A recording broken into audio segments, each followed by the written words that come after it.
Juniper Tree by Beck Scassellati. This is an adaptation of the Brothers Grimm tale known alternately as the Juniper Tree or the Almond Tree. Known for being especially disturbing, this story was censored by the Grimms in later editions of their fairy tale collections, and yet the scaled-back version of this tale still contained ample violence and cruelty towards children. The following adaptation contains domestic violence and child abuse. The pictures in this story are reminiscent of stark folk art and dark indie comics. Throughout, the only colors that appear are a deep midnight black, a glaring empty white, and a warm blood red. Contrast is harsh, extraneous details are minimal, and faces are grotesque.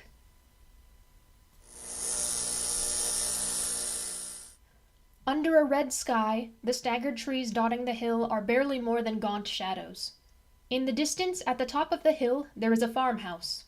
Closer to us, near a dead tree, sits the family's wood chipper. Closer still is a tall tree with a tire swing hanging from the lowest branch, and closest to us, running down the hill, giggling and full of life, are two red-headed children. Amos is the taller one, a freckled boy with his baggy sleeves and pant legs cuffed, about 9 years old. Juniper is the little one, a chubby girl with a long braid of hair, buck-toothed and droll. She can't be any more than 7. Amos chases his little sister down the hill, for Juniper has nabbed his wristwatch and taken off. The game is cut short when Juniper trips over a rock, loses her grip on her treasure, and sends it flying. The face of the watch shatters. The two children stare at it in horror. Before they can even react, their mother's voice cuts through the air. "Amos! Juniper!" Pale-faced Juniper shudders all over and begins to cry, but Amos touches her shoulder. Inside the house, he shows his angry parents the broken watch, likely telling them that he broke it. Mother and father are both large, stocky, rural folk. Unnoticed by them is Juniper, hiding behind the door, listening in as father shouts at Amos and mother beats him with a belt. Once mother and father leave, Juniper hesitantly approaches her brother in the playroom. Sparse toys sit dejectedly on the floor. Amos's back is raw with lashes and he has a black eye, but he gives his crying sister a thumbs up. Presumably, this was not the first time that he took a beating for her. Amos! It is a new day. Outside, mother shows Amos how to use the wood chipper, then leaves him to do the chore alone. Amos, with his wristwatch now repaired, gathers branches to shred into wood chips. He dumps them into the thrumming machine, which is taller than he is, not realizing that his watch has fallen in with the sticks. When he notices his bare wrist with a shock, he climbs up and reaches for it with all his might, knowing what his parents will do if he breaks it a second time. He cannot reach the watch. The wood chipper lifts him off his feet. Amos screams. His arm is caught in with the sticks. Elsewhere, mother stops what she is doing and runs down the hill. Silhouetted in the red light, Amos's legs flail from the mouth of the running wood chipper as it shreds its contents into the wheelbarrow below.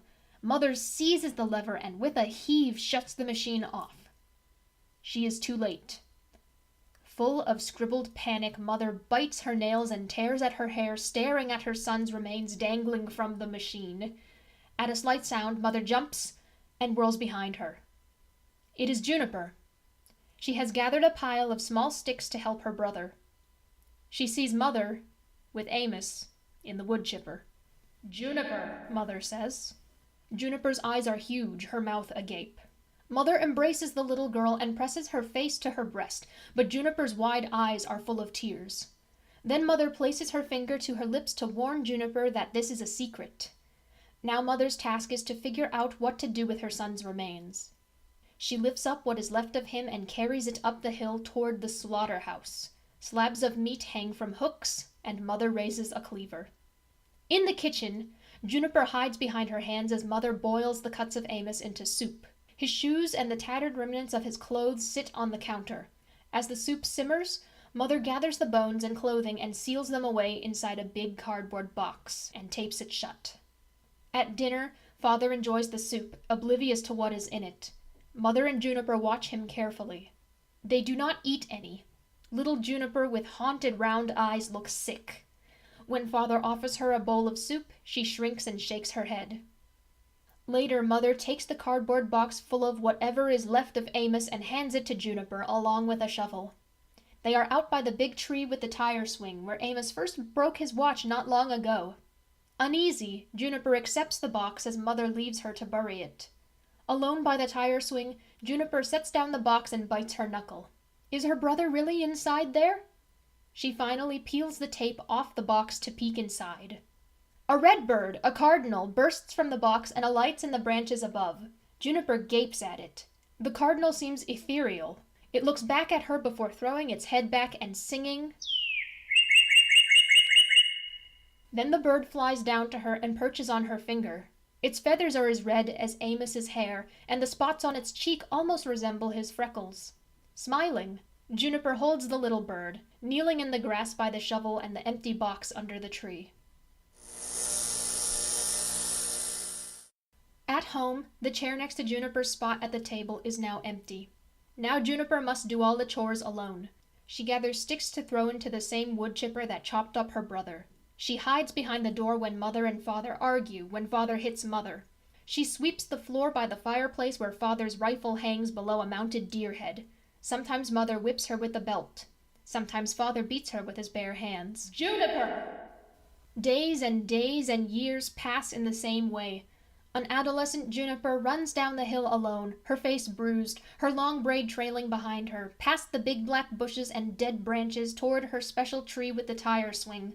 There the red bird greets her and flies to her hands. She smiles at it.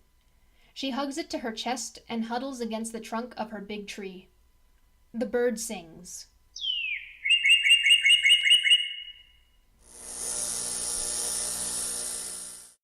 Juniper! Father shouts for her.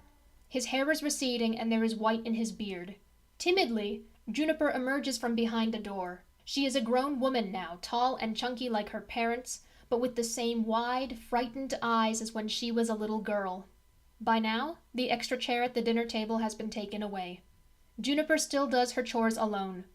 She chucks branches into the blasted wood chipper that took her brother's life. She scrubs dishes while Mother and Father fight in the other room. Juniper! She dodges the wine bottle Father throws at her while she's sweeping by the fireplace, and the bottle shatters next to the rifle hanging below the mounted deer head. Juniper! Mother still whips her with a belt. Father still beats her. Juniper! One day, as Father is yanking her hair and Mother is standing idly by, Juniper finally speaks up. Amos? Mother panics and wrenches her away from Father to beat herself. Juniper is angry now. Amos! No one has spoken his name in years. Mother throws Juniper against the wall. Juniper bangs her head off the window frame. Eyes tearing, she cradles her head. But on the other side of the window, the red bird appears. Juniper turns around. The bird has never appeared to her at her house before. The bird warps and pushes itself through the glass. In a bright swoop, it soars into her living room. Wings spread, the bird starts shouting. My mother killed me. My father ate me. My sister grieved under the juniper tree. Juniper's world turns red and the air fills with the bird's cries. My mother killed me. My father ate me. My sister grieved under the juniper tree. Father doesn't seem to notice the bird, even as it flits in circles around his head screaming, My mother killed me. Father shouts, Juniper! And that finally pulls her attention away from the shrieking bird, My father ate me, who flits from Juniper's side up toward the mounted deer head over by the fireplace and lands on the barrel of Father's rifle, and Juniper's eyes are clouded and red. Juniper! And the bird with its scarlet feathers and freckled cheeks seems to have very human eyes. And Father reaches a meaty hand towards his daughter, but before he can even finish saying her name, Juniper! She grabs the loaded rifle from the mantel and fires it at him with a thunderous boom, eyes wild, teeth bared like an animal. Father lies on his back in a pool of blood.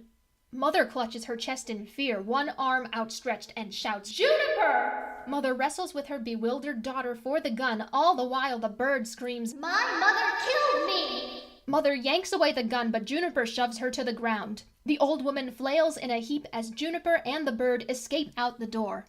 Outside, the hill is steeped in shadows. The sky is red. Mother, gripping the rifle, calls, Juniper! And searches around but cannot find her. Lower down the hill, silhouetted, the wood chipper has been tipped over, now in pieces. Lower still, Juniper sprints toward her special tree while the cardinal flaps over her head. Juniper grabs the rope of the old tire swing and climbs. She reaches the top to hide among the leaves just as Mother's voice draws nearer. Juniper? Juniper? Mother emerges from the bushes and looks around, rifle tight in her grip, eyes full of fear. She does not notice that the tire swing is missing, that above her head, Juniper lurks perched on a thick branch hidden by shadows, clutching the tire, waiting until Mother steps beneath the tree. The bird flits, and Juniper throws the tire down. Mother looks up just in time to get knocked hard in the head. She drops the rifle and crumples to the ground, clutching her head as the swing sways above her. Juniper watches, face blank. But the stress of her weight and the force of the swing is too much for the old tree. With a loud crack, the branch snaps. Juniper screams as she, the branch, and the swing all fall together right on top of Mother. Face down on the branch and the tire and Mother, covered in scratches and twigs and leaves and blood, Juniper lies still. The bird flies down. Juniper raises her head. She is missing a tooth. She touches her nose and pulls her hand away bloody. The bird flaps in front of her face. Juniper stares, eyes wide, mouth agape. The red bird seems to be smiling. It seems to be growing. The spots on its cheeks look more like freckles than ever. Its ethereal shape is less that of a bird and more of a boy. A bloodied grin lights up Juniper's face as Amos reaches out to embrace her.